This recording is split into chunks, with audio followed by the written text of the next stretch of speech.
किसान, बदलते भारत की शान।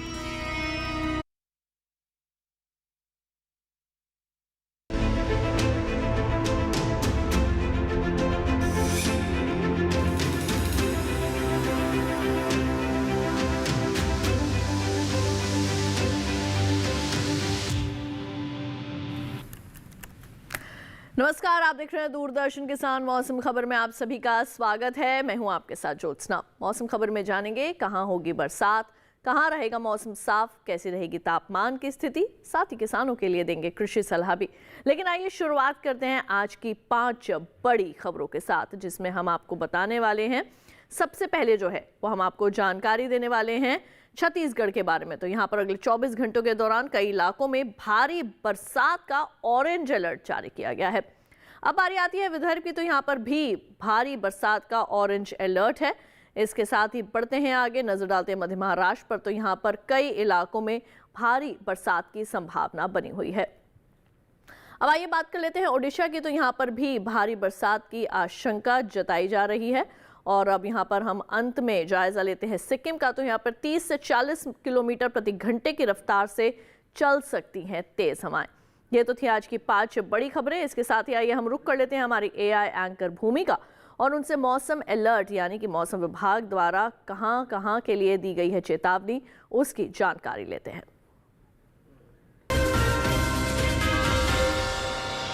नमस्कार किसान भाइयों और बहनों, आप देख रहे हैं मौसम अलर्ट डीडी किसान पर। मैं हूं आपकी एआई एंकर भूमि। आज हम आपको देश भर में होने वाली मौसम की स्थिति की ताजा जानकारी देने जा रहे हैं। उन क्षेत्रों की जानकारी लेते हैं जहां सतर्क रहें। छत्तीसगढ़ और विदर्भ में कहीं कहीं बहुत भारी बारिश हो सकती है। साथ ही गरज चमक के साथ बहुत तेज हवाएं चलने की संभावना है। अब उन क्षेत्रों की जानकारी लेते हैं जहां नजर बनाए रखें। ओडिशा, तटीय आंध्र प्रदेश, केरल और अंडमान निकोबार द्वीप समूह में कहीं कहीं भारी बारिश के साथ गरज चमक और बहुत तेज हवाएं चल सकती हैं। इसी तरह तटीय कर्नाटक में गरज चमक के साथ बहुत तेज हवाओं की संभावना है। वहीं नागालैंड, मणिपुर, मिजोरम, त्रिपुरा, मध्य महाराष्ट्र, मराठवाड़ा, कोंकण गोवा, तेलंगाना और तमिलनाडु पुडुचेरी में कहीं कहीं भारी बारिश के साथ गरज और चमक के साथ तेज हवाएं चल सकती हैं। इसके अलावा झारखंड, पश्चिम बंगाल, सिक्किम, असम, मेघालय, मध्य प्रदेश और रायलसीमा में गरज और चमक के साथ तेज हवाएं चल सकती हैं। यह थी मौसम की ताजा जानकारी। कृपया सुरक्षित रहें। धन्यवाद। तो ये थी हमारी एआई एंकर भूमि, जिनसे अभी आपने मौसम अलर्ट के लिए विस्तार से जानकारियां। इसके साथ ही आइए मौसम खबर में बढ़ते हैं आगे और अब बात कर लेते हैं मौसम पूर्वानुमान की, यानी कि अगले 24 से 48 घंटों के दौरान देश भर में कैसा रहने वाला है मौसम का हाल। ये भी हम आपको अब बताएंगे विस्तार से, जिसमें सबसे पहले जो है वो हम शुरुआत करेंगे उत्तर पश्चिम भारत के जो हमारे पर्वतीय क्षेत्र हैं उनके साथ। आइए आपको बताएं हम कि लेह लद्दाख, जम्मू कश्मीर और श्रीनगर के अंदर जो है वो कहीं कहीं बरसात हो सकती है। हिमाचल प्रदेश, पंजाब, हरियाणा, चंडीगढ़, राजधानी दिल्ली और पश्चिमी उत्तर प्रदेश में फिलहाल बरसात की कोई भी संभावना नहीं है। उत्तराखंड में लेकिन जो है वो कहीं कहीं वर्षा होगी और पूर्वी उत्तर प्रदेश के भी कुछ हिस्सों में जो है वो बरसात की संभावना है। इसके साथ ही बढ़ते हैं आगे, अब रुक कर लेते हैं पूर्वी भारत का। उप हिमालय, पश्चिम बंगाल और सिक्किम में, साथ ही बिहार में जहां कहीं कहीं बरसात हो सकती है, तो वहीं दूसरी ओर झारखंड और ओडिशा के अधिकतर इलाकों में वर्षा की संभावना है। गांगे पश्चिम बंगाल में भी अनेक जगह बादल बरस सकते हैं। पूर्वोत्तर भारत के भी लगभग सभी हिस्सों में वर्षा होगी। अंडमान निकोबार द्वीप समूह में जहां अधिकतर जगह वर्षा हो सकती है, तो वहीं दूसरी ओर तमिलनाडु और पुडुचेरी में भी जो है वो कहीं कहीं वर्षा की संभावना है। तेलंगाना, तटीय आंध्र प्रदेश, रायलसीमा और जो हमारे कर्नाटक के जो भीतरी हिस्से हैं, इसके साथ ही जो दक्षिणी जो हमारा कर्नाटक है उसके जो भीतरी हिस्से हैं, यहाँ पर भी वर्षा संभव है। पश्चिम भारत की अगर बात करें तो कोंकण, गोवा, मध्य महाराष्ट्र और गुजरात में जहां कई जगह जो है वो वर्षा हो सकती है। इसके साथ ही सौराष्ट्र और कच्छ में कहीं कहीं वर्षा होगी। पूर्वी और पश्चिमी राजस्थान में फिलहाल बरसात की कोई संभावना नहीं है। मध्य भारत के पश्चिमी मध्य प्रदेश और पूर्वी मध्य प्रदेश में कहीं कहीं और कई जगह वर्षा हो सकती है। इसके साथ ही छत्तीसगढ़ में भी बादल बरस सकते हैं और विदर्भ में अनेक जगह जो है वो वर्षा संभव है। अब मौसम पूर्वानुमान के बाद बारी आती है मौसम की चाल के बारे में बात करने की, यानी कि पिछले 24 घंटों के दौरान कहां कहां हुई बरसात। तो आप देख सकते हैं उत्तराखंड, पूर्वी उत्तर प्रदेश और पूर्वी राजस्थान में जो है वो पिछले 24 घंटों के दौरान बादल बरसे थे। पूर्वी भारत के लगभग सभी हिस्सों यानी कि उप हिमालय, पश्चिम बंगाल, सिक्किम, बिहार, झारखंड, ओडिशा, गांगे पश्चिम बंगाल में बरसात हुई और पूर्वोत्तर भारत के भी सभी हिस्सों यानी कि अरुणाचल प्रदेश, असम, मेघालय, नागालैंड, मणिपुर, मिजोरम और त्रिपुरा में भी पिछले 24 घंटों के दौरान बादल बरसे। दक्षिण भारत में लगातार बरसात का सिलसिला जो है वो जारी है।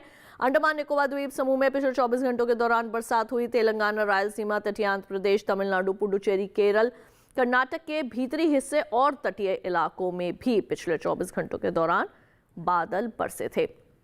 अब रुक कर लेते हैं हम पश्चिम भारत का, तो कोंकण, गोवा और मध्य महाराष्ट्र सहित गुजरात, सौराष्ट्र और कच्छ में पिछले 24 घंटों के दौरान बरसात देखने को मिली। पूर्वी भारत के भी पश्चिमी और पूर्वी मध्य प्रदेश, इसके साथ ही मध्य भारत के पूर्वी और पश्चिमी मध्य प्रदेश, छत्तीसगढ़ और विदर्भ में भी जो है वो पिछले 24 घंटों के दौरान बरसात देखने को मिली थी। इसके साथ ही मौसम खबर में वक्त हो चला है एक छोटे से ब्रेक का। जल्द लौटेंगे वापस, कहीं मत जाइए, देखते रहिए दूरदर्शन के साथ।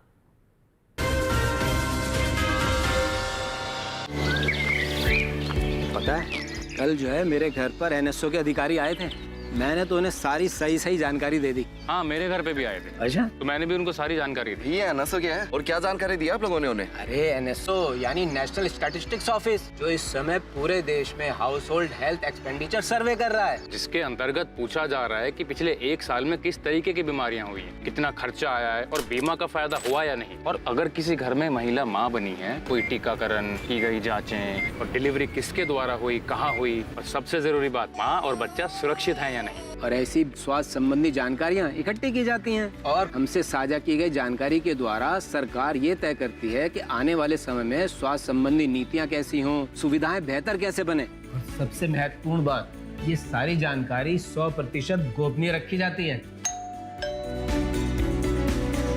हमने तो अपनी जिम्मेदारियां निभा दी, अब बारी है आपकी।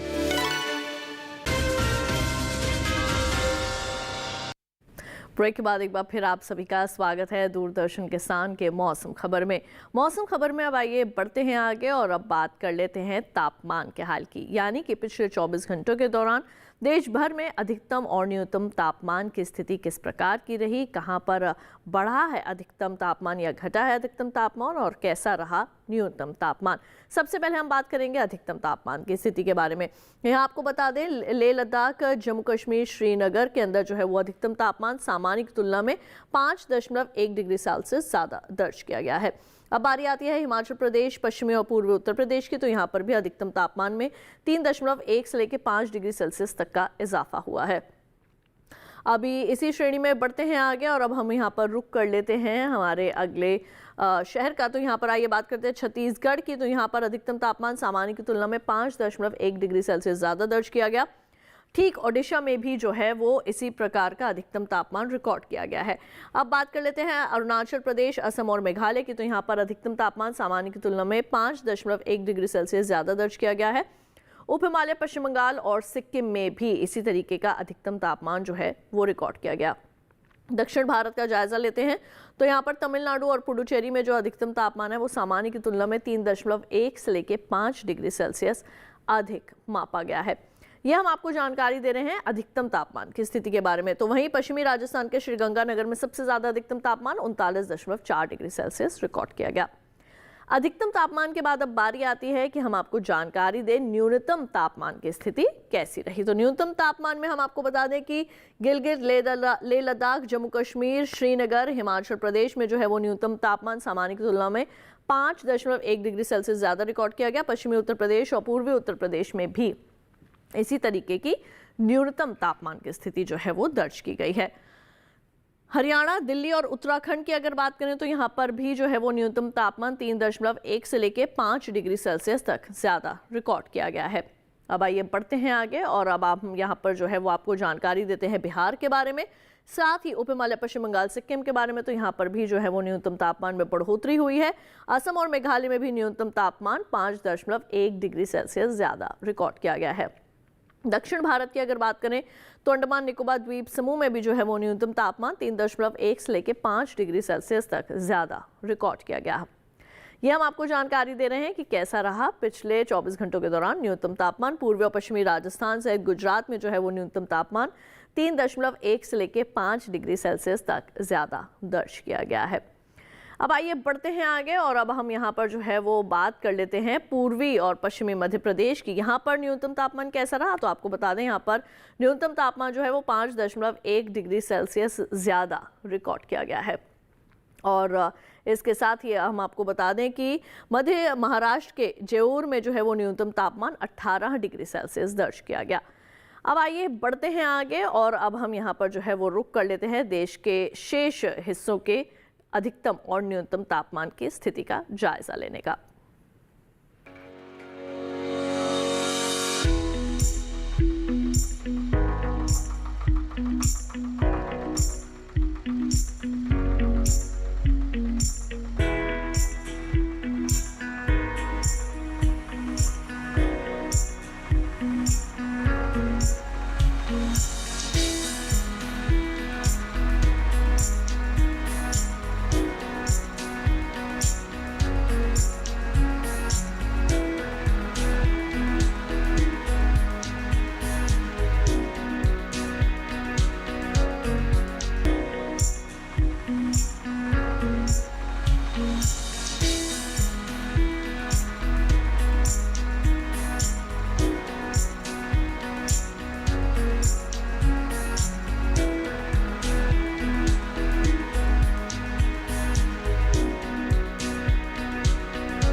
मौसम खबर में वक्त हो चला है एक और छोटे से ब्रेक का। जल्द लौटेंगे वापस, कहीं मत जाइए, देखते रहिए दूरदर्शन के साथ।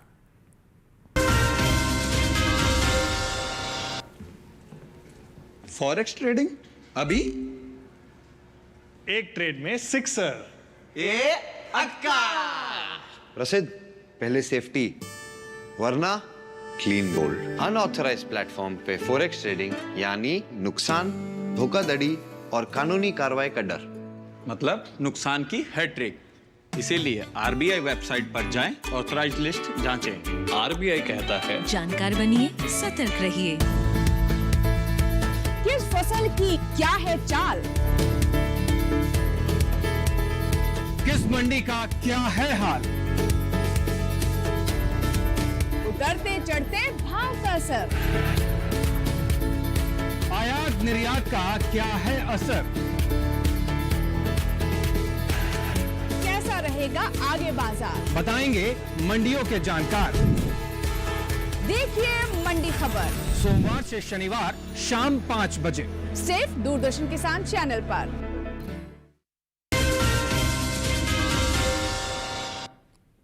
ब्रेक के बाद एक बार फिर आप सभी का स्वागत है दूरदर्शन किसान के मौसम खबर में।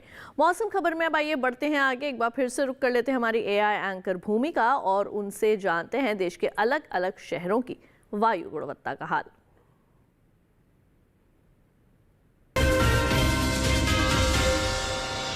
अब बढ़ते हैं आगे और जानते हैं कि देश के अलग अलग शहरों में वायु की गुणवत्ता का हाल। सबसे पहले बात करते हैं देश की राजधानी दिल्ली की, जहां वायु की गुणवत्ता सूचकांक 121 दर्ज किया गया, जो कि औसत की श्रेणी में है। पुणे की बात करें तो यहां वायु की गुणवत्ता औसत रही, यहां वायु गुणवत्ता सूचकांक 105 दर्ज किया गया। वहीं मुंबई की बात करें तो यहां वायु की गुणवत्ता औसत ही रही, यहां गुणवत्ता सूचकांक 143 दर्ज हुआ। कोलकाता में गुणवत्ता सूचकांक 161 दर्ज किया गया, जो कि औसत है। वहीं बेंगलुरु में वायु गुणवत्ता सूचकांक 133 दर्ज किया गया, जो कि औसत की श्रेणी में आता है। पटना की बात करें तो यहाँ की वायु गुणवत्ता सूचकांक 223 दर्ज किया गया, जो कि कम खराब की श्रेणी में है। वहीं हैदराबाद में गुणवत्ता सूचकांक 84 दर्ज हुआ, जो संतोषजनक की श्रेणी में आता है। अहमदाबाद में वायु की गुणवत्ता संतोषजनक रही, यहाँ गुणवत्ता सूचकांक 62 दर्ज किया गया। कृपया अपनी सेहत का ध्यान रखें। हम फिर मिलेंगे, तब तक के लिए नमस्कार। तो ये थी हमारी एआई एंकर भूमि, जिनसे हमने जाना देश के अलग अलग शहरों की वायु गुणवत्ता का हाल। और अब वक्त आ गया है कि हम आपको पर्यटन पूर्वानुमान के बारे में दें कुछ विस्तार से जानकारियां। देश में आप कहां कहां जा सकते हैं, वहां पर अगले 4 दिनों का मौसम किस प्रकार का रहेगा और इसके साथ ही अगले 4 दिन वहां पर अधिकतम और न्यूनतम तापमान की स्थिति कैसी रहेगी। सबसे पहले जो आइए हम शुरुआत करते हैं जम्मू कश्मीर के कटरा से। यहाँ पर गुरुवार से लेकर रविवार तक जो है वो मौसम साफ रहने की उम्मीद है। अधिकतम तापमान 32 डिग्री सेल्सियस गुरुवार को, शुक्रवार को 31, शनिवार और रविवार को 32 डिग्री सेल्सियस। न्यूनतम तापमान 23 डिग्री सेल्सियस गुरुवार को, शुक्रवार और शनिवार को 22 डिग्री सेल्सियस और रविवार को 21 डिग्री सेल्सियस यहाँ पर न्यूनतम तापमान दर्ज किया जा सकता है। अब बारी आती है उत्तराखंड के नैनीताल की। तो यहाँ पर गुरुवार से लेकर रविवार तक जो है वो बादल छाए रह सकते हैं। अधिकतम तापमान 25 और 24 डिग्री सेल्सियस के अंतर्गत जो है वो देखा जा सकता है। न्यूनतम तापमान 16 डिग्री सेल्सियस और 15 डिग्री सेल्सियस के आसपास जो है वो दर्ज किया जा सकता है। यानी कि गुरुवार शुक्रवार को रहेगा 16 डिग्री सेल्सियस न्यूनतम तापमान, शनिवार और रविवार को रहेगा 15 डिग्री सेल्सियस नैनीताल का न्यूनतम तापमान। उत्तर प्रदेश के मथुरा का जायजा लेते हैं। गुरुवार से लेकर रविवार तक भी यहाँ पर जो है वो मौसम खुला रहेगा, आपको मौसम साफ मिलेगा, धूप मिल सकती है। अधिकतम तापमान 35 और 34 डिग्री सेल्सियस के आसपास जो है वो देखा जा सकता है। न्यूनतम तापमान 26 और 25 डिग्री सेल्सियस के आसपास जो है वो दर्ज किया जा सकता है। पर्यटन पूर्वानुमान की श्रेणी में आइए बढ़ते हैं आगे और अब हम रुक कर लेते हैं बिहार के नालंदा का। गुरुवार से लेकर रविवार तक यहाँ पर जो है वो बादल छाए रह सकते हैं। अब बात कर लेते हैं अधिकतम और न्यूनतम तापमान की। अधिकतम तापमान गुरुवार और शुक्रवार को रहेगा 35 डिग्री सेल्सियस, शनिवार और रविवार को होगा 34 डिग्री सेल्सियस। न्यूनतम तापमान 28 डिग्री सेल्सियस गुरुवार और शुक्रवार को, शनिवार और रविवार को हो जाएगा 27 डिग्री सेल्सियस। 1 डिग्री की जो है वो न्यूनतम तापमान में कमी दर्ज की जा सकती है। सिक्किम के गैंगटॉक की अगर बात करें तो चारों ही दिन यहाँ पर यानी कि गुरुवार से लेकर रविवार तक चारों ही दिन यहाँ पर बरसात हो सकती है। अधिकतम तापमान 25 डिग्री सेल्सियस रहेगा गुरुवार को, शुक्रवार से लेकर रविवार तक रहेगा 24 डिग्री सेल्सियस, तीनों ही दिन एक जैसे। न्यूनतम तापमान 17 और 18 डिग्री सेल्सियस के आसपास जो है वो देखा जा सकता है। फिर भी हम आपको बता दें गुरुवार को रहेगा 17 डिग्री सेल्सियस न्यूनतम तापमान और बाकी के दिन 18 डिग्री सेल्सियस, रविवार को फिर से 17। केरल के मुन्नार का रुख कर लेते हैं और गुरुवार से लेकर रविवार तक यहाँ पर जो है वो बरसात हो सकती है। अधिकतम तापमान अगर हम आपको बताएं तो चारों ही दिन एक जैसे बने रहेंगे यानी कि 20 डिग्री सेल्सियस यहाँ पर रहेगा अधिकतम तापमान मुन्नार का। न्यूनतम तापमान चारों दिन एक जैसे बने रहेंगे यानी कि 15 डिग्री सेल्सियस न्यूनतम तापमान मुन्नार का दर्ज किया जा सकता है। ये हम आपको जानकारी दे रहे हैं पर्यटन पूर्वानुमान की। और इसी श्रेणी में अब रुक कर लेते हैं तमिलनाडु का। मदुरई की अगर बात करें तो गुरुवार से लेकर रविवार तक यहाँ पर बादल जो है वो छाए रहेंगे। गुरुवार को अधिकतम तापमान होगा 38 डिग्री सेल्सियस, न्यूनतम तापमान होगा 25 डिग्री सेल्सियस और शुक्रवार से लेकर रविवार तक अधिकतम तापमान जो है वो मदुरई का रिकॉर्ड किया जा सकता है 37 डिग्री सेल्सियस, तीनों ही दिन एक जैसे। और न्यूनतम तापमान दर्ज किया जा सकता है शुक्रवार से लेकर रविवार तक 24 डिग्री सेल्सियस। महाराष्ट्र की अगर बात करें तो गुरुवार से लेकर शनिवार तक यहाँ पर जो है वो बरसात होगी। रविवार को बादल छाए रहेंगे, 28 डिग्री सेल्सियस रहेगा गुरुवार और शुक्रवार को अधिकतम तापमान, शनिवार और रविवार को 26 डिग्री सेल्सियस, लेकिन न्यूनतम तापमान चारों ही दिन एक जैसे बने रहेंगे यानी कि 24 डिग्री सेल्सियस यहाँ पर न्यूनतम तापमान जो है वो मुंबई का जो है वो दर्ज किया जा सकता है। ये हमने आपको जानकारी दी है पर्यटन पूर्वानुमान में मुंबई की। अब आइए बढ़ते हैं आगे। राजस्थान के माउंट आबू की अगर बात करें तो गुरुवार से लेकर रविवार तक यहाँ पर बादल जो है वो छाए रह सकते हैं। अधिकतम तापमान 22 डिग्री सेल्सियस जो है वो माउंट आबू का रिकॉर्ड किया जा सकता है। न्यूनतम तापमान 17 डिग्री सेल्सियस जो है वो राजस्थान के माउंट आबू का दर्ज किया जा सकता है। तो अगर आप वहाँ का रुख कर रहे हैं तो हमने आपको बता दिया है अगले 4 दिनों का वहाँ पर मौसम किस प्रकार का रहेगा और इसके साथ साथ ये भी बता दिया कि अधिकतम और न्यूनतम तापमान कैसा रह सकता है। मध्य प्रदेश के खजुराहो की अगर बात करें तो गुरुवार से लेकर रविवार तक यहाँ पर जो है वो बादल छाए रहेंगे। अधिकतम तापमान 36 डिग्री सेल्सियस रहेगा गुरुवार को, शुक्रवार से रविवार तक यहाँ पर रहेगा 1 डिग्री की गिरावट के साथ 35 डिग्री सेल्सियस। न्यूनतम तापमान 26 डिग्री सेल्सियस रहेगा गुरुवार से लेकर शनिवार तक। 1 डिग्री की बढ़ोतरी होगी न्यूनतम तापमान में रविवार को और वो हो जाएगा 27 डिग्री सेल्सियस। ये थी पर्यटन पूर्वानुमान की विस्तार से जानकारी। अब इसी के साथ आइए रुक कर लेते हैं हमारे एआई एंकर कृष का और उनसे खेती किसानी से संबंधित लेते हैं कुछ खास जानकारियां। नमस्कार, आप देख रहे हैं डीडी किसान। मैं हूं एआई कृष और आज हम भारत के विभिन्न राज्यों में होने वाली खेती किसानी से संबंधित सलाहों के बारे में पूरी जानकारी देंगे। महाराष्ट्र के कोंकण में किसान धान के खेतों में जल स्तर 10 सेंटीमीटर तक बनाए रखें। महाराष्ट्र के मध्य महाराष्ट्र के किसान अरहर, सोयाबीन, मक्का और सब्जियों के खेतों में अतिरिक्त पानी जमा न होने दें। यहाँ के किसान उड़द की पकी फसलों की कटाई कर लें।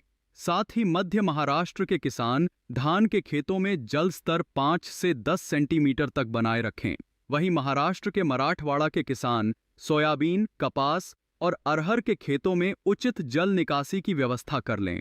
पश्चिमी विदर्भ के किसान मूंग और उड़द की पकी फसलों की कटाई करके इन्हें सुरक्षित स्थानों पर भंडारित कर लें। तेलंगाना में किसान धान, मक्का, कपास, सोयाबीन, अरहर और हल्दी के खेतों में उचित जल निकासी की व्यवस्था बनाए रखें ताकि इनकी पैदावार अच्छी हो। तटीय कर्नाटक के किसान इस मौसम में सुपारी के नए पौधों का रोपण कर सकते हैं। साथ ही यहाँ के किसान फल और सब्जियों के बागों में पानी जमा न होने दें। वहीं कर्नाटक के पहाड़ी इलाकों में किसान अदरक के खेतों में पानी जमा न होने दें। कर्नाटक के उत्तर पूर्वी इलाकों में किसान उड़द और मूंग की पकी फसलों की कटाई कर लें। कर्नाटक के दक्षिणी शुष्क इलाकों के किसान टमाटर और मिर्च को गिरने से बचाने के उपाय कर लें। दक्षिणी कर्नाटक के किसान काली मिर्च और अदरक के खेतों में अच्छी जल निकासी की व्यवस्था बनाए रखें। तमिलनाडु में किसान गन्ने के पौधों को गिरने से बचाने के उपाय कर लें। तमिलनाडु के उत्तर पूर्वी इलाकों के किसान धान और मूंगफली के खेतों में पानी जमा न होने दें। इसी तरह कृषि और किसानों से जुड़ी हर महत्वपूर्ण जानकारी के लिए हमारे साथ जुड़े रहिए और देखते रहिए डीडी किसान। धन्यवाद। ये थे हमारे एआई एंकर कृष, जिनसे हमने विस्तार से जाना खेती किसानी से संबंधित कुछ खास बातों को। इसी के साथ आइए बढ़ते हैं आगे और अब बात करते हैं आज की फसल की। किसान भाइयों बहनों, आज हम आपको जानकारी देने वाले हैं गाजर के बारे में। जी हाँ, गाजर जहाँ बहुत से पोषक तत्वों से भरपूर होता है, तो इसके साथ ही हमारे देश के कई हिस्सों में जो है वो इसकी खेती की जाती है। और इस वक्त गाजर की जो है वो बुआई का समय चल रहा है। तो कृषि विशेषज्ञों की सलाह पर आधारित देखते हैं एक खास रिपोर्ट और जानते हैं गाजर की खेती के बारे में।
उगाते हैं जो भूमि में नमी और पोषक तत्व लेते हैं, जिसके कारण गाजर के पौधों का विकास और बढ़वार पर प्रतिकूल प्रभाव पड़ता है।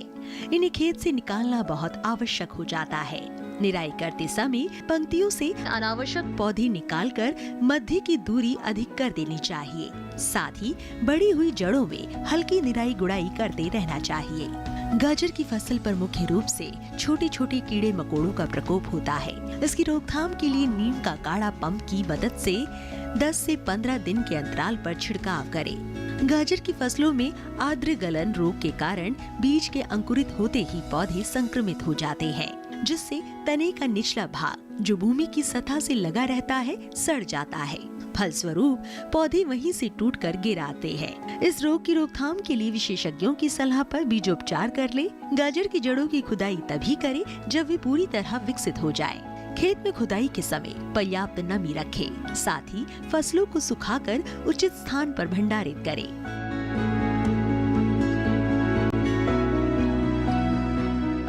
गाजर की खेती से संबंधित अभी आपने तमाम विशेष बातें जानी और ये जो आपने रिपोर्ट देखी ये कृषि वैज्ञानिकों की सलाह पर आधारित थी। इसके साथ ही आपको बता दें कि आज के लिए मौसम खबर में बस इतना ही। लेकिन अगर आप मौसम खबर को दोबारा से देखना चाहते हैं, कोई भी जानकारी रह गई है उसे दोबारा से हासिल करना चाहते हैं, तो टीवी स्क्रीन पर दिखाया जा रहा है इस QR कोड को स्कैन कीजिए। इससे सीधे आप हमारे YouTube चैनल पर चले जाएंगे। वहाँ जाकर आप एक बार फिर से ले सकते हैं मौसम का हाल मौसम खबर के साथ। और आज के लिए बस इतना ही। मुझे दीजिए इजाजत। देखते रहिए दूरदर्शन किसान, लेकिन अपना रखिए बहुत ज्यादा ख्याल। नमस्कार।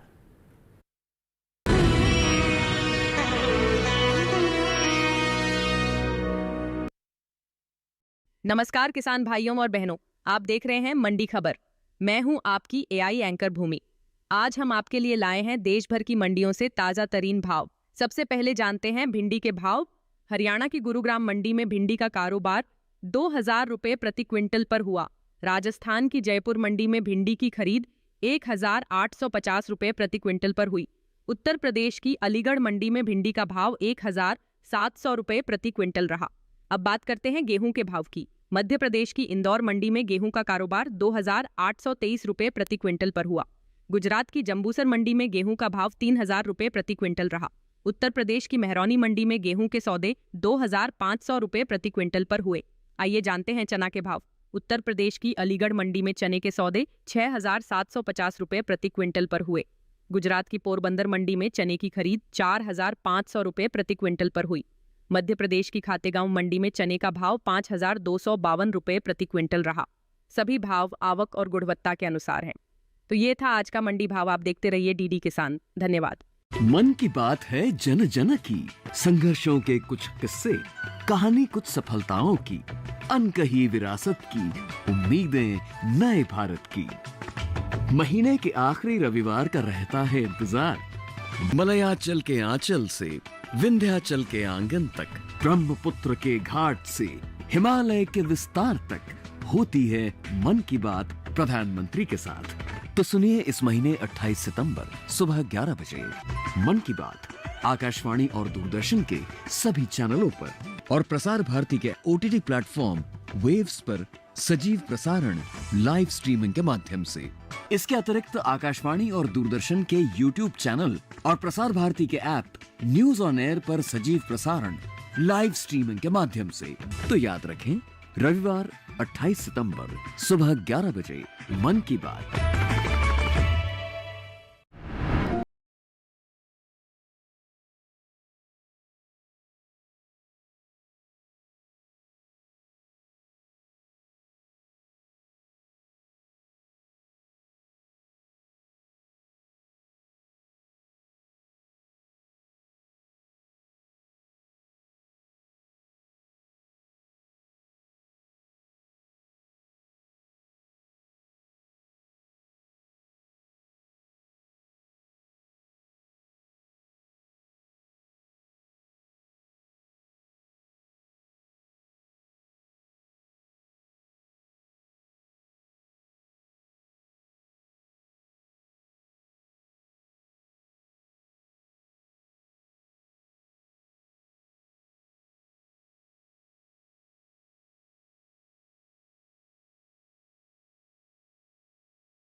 दसवीं में मैं जिले में फर्स्ट आया था।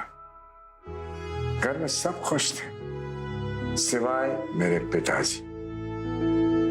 उन्होंने कहा था कि मैं कड़ी धूप में 3 किलोमीटर चलकर अपनी जॉब पर इसलिए नहीं जाता हूं कि तुम जिले में फर्स्ट आओ।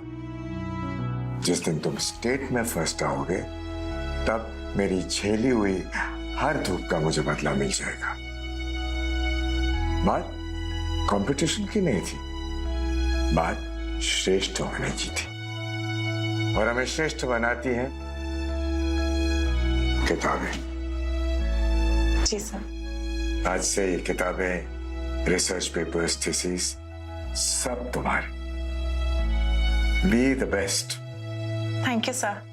जहां चांद रहता है सीजन 2 सोमवार से शुक्रवार रात 8 बजे, पुनः प्रसारण सुबह 10 बजे डीडी नेशनल पर। हाईटेक खेती से सशक्त हो रहा है किसान।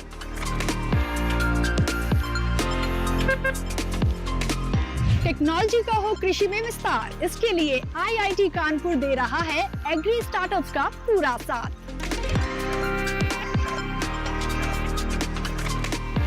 कृषि में युवाओं की भागीदारी से देश में बढ़ रहा है रोजगार। कृषि स्टार्टअप की नई सीरीज एग्रीटेक स्टार्टअप्स हर शनिवार रात 9:30 बजे और पुनः प्रसारण सोमवार शाम 4 बजे, सिर्फ डीडी किसान पर।